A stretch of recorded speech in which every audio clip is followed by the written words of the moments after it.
Hi everyone. So today we will be talking about the basic data types and variables in Julia. So let us get started. So last time we were looking at expressions of this kind 2 plus 2. So in this case 2 is an object of type integer. So you can ask Julia about the type of anything by using type of. So you say type of 2. So it says int 64. So int 64 is a integer type that uses 64 bits to store every value. So the significance of that is that not every integer can be stored in this. There is a range of integers which can be stored, and integers larger or smaller than that cannot be stored in the basic type of Julia. So if you ask type max int 64, so I give it the name of a type and shift enter. So it says this is the largest integer that you can store. This is the smallest integer that you can store. So if somehow your calculation ends up producing an integer larger than this, then you will get strange results. Right? So practically this would not usually happen with you, but you must remember that these are not integers as we deal with in mathematics, but rather integers with a bounded range.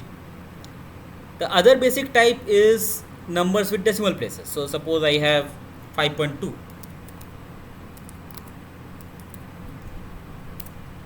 So it's float 64.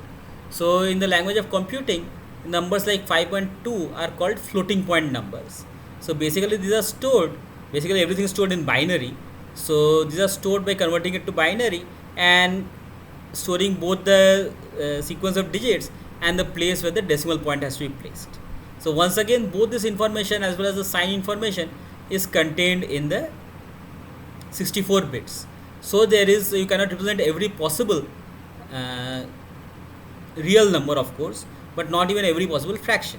So there will be some approximation when you are converting, say, from decimal to binary, or some rounding of error when you are doing any arithmetic operation. So whenever you do floating point operation, because every time it will be rounded up till a certain number of digits, so you will have some rounding of error. So the rounding of error using 64 bits floats is around 10 to the power of minus 16. So again, for just one arithmetic operation, this is too small to matter, but it begins to matter when you have many arithmetic operations. And we will see that when we are doing linear algebra and we are developing algorithms, one of the concerns is to develop an algorithm which makes sure that rounding errors do not accumulate too much. Right? Okay.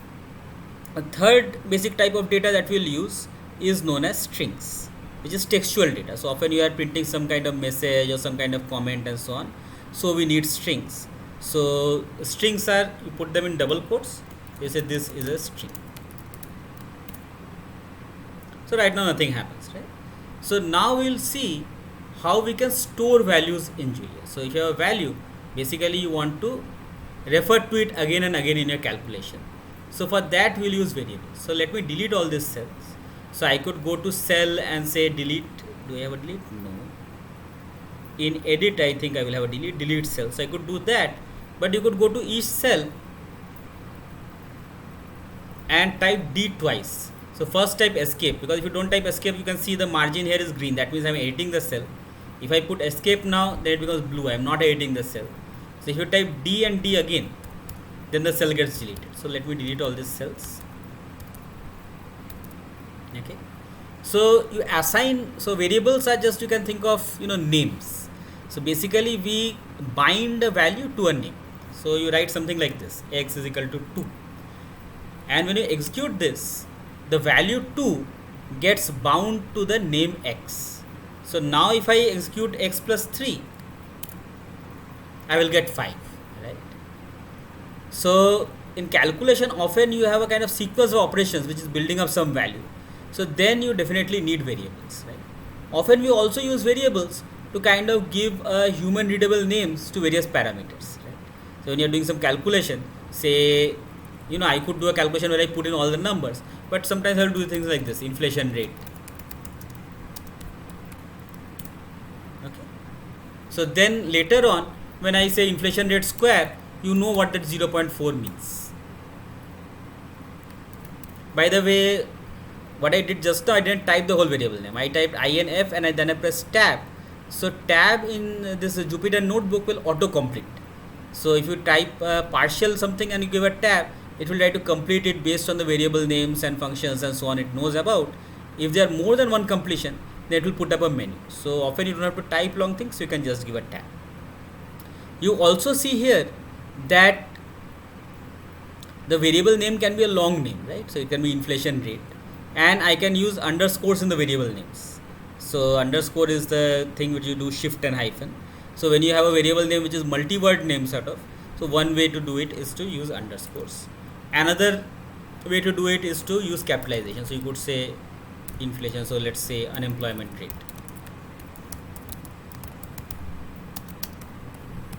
So this way each word you start with a capital letter. So that is another way of writing multi-word variable names.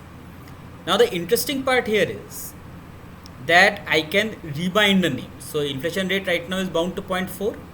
So I can rebind it again. So I am again typing inflate and then I'm going to press tab. So inflation rate is equal to say 0.6. And then I say inflation rate square. So you get 0.6 square. So you can rebind values to older values, right? And so last time, whatever is the last executed rebinding, that will hold.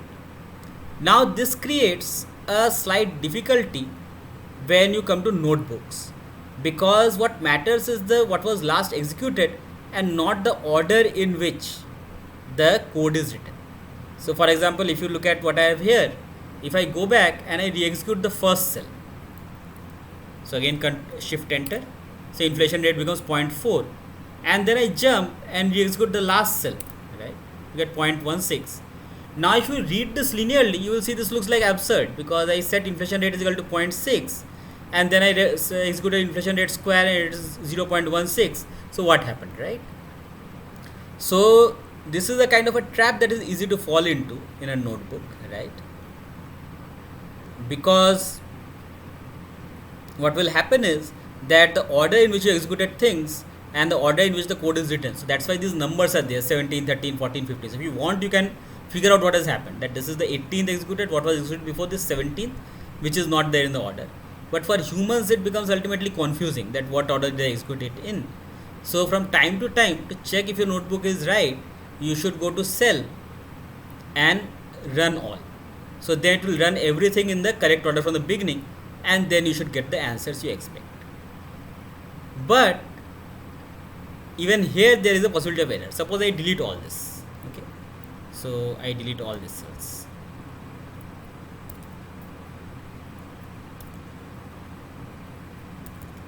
So now if I run all,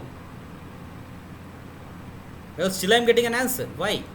Because even if you have deleted the cells from your notebook, the binding of the name to the variable exists in a kernel, and therefore when the Julia will look up inflation rate, it will still find the inflation rate. So the final way to kind of check whether you have this kind of inadvertent errors, because it's very common when you are developing a notebook, you keep on changing things. So you define a variable, then you redefine it to be something else, and so on.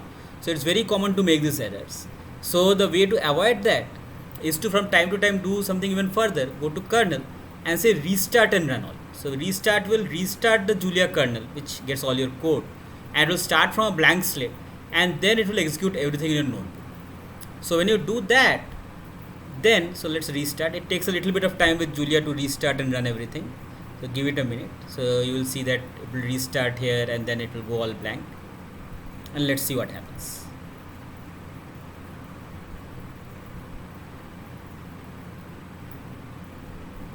Okay, so kernel is running again.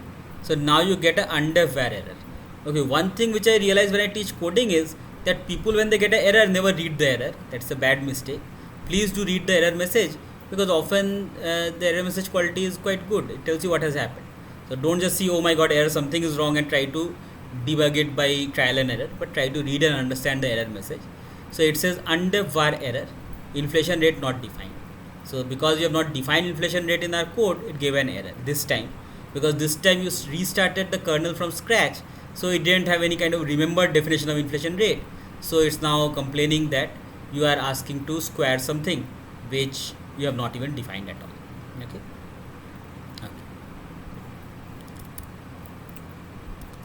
One small but very good thing about Julia is that the variable names are not limited to even English. So for example, you can use the Greek alphabet and you don't even have to need a Greek keyboard. So if you give a backslash, type the name of a Greek letter, let's say delta, and then I'm going to type the tab, right? So if you say delta and tab, again first time it takes a second, so it becomes the delta symbol. So you could say delta is equal to 0.1. So because very often when in the theory you are defining some things, you use Greek letters, so it is very convenient to have the same Greek letters in your Julia code as well. Right? So I can use Greek, and if you have a keyboard you can use any language. So let me just try Hindi because I happen to have a Hindi keyboard. So I say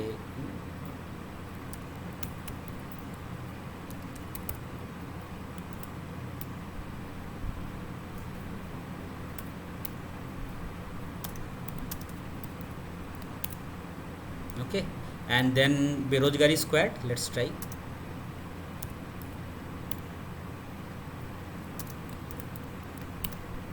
Okay, so don't do this because hopefully you will be sharing your code with people.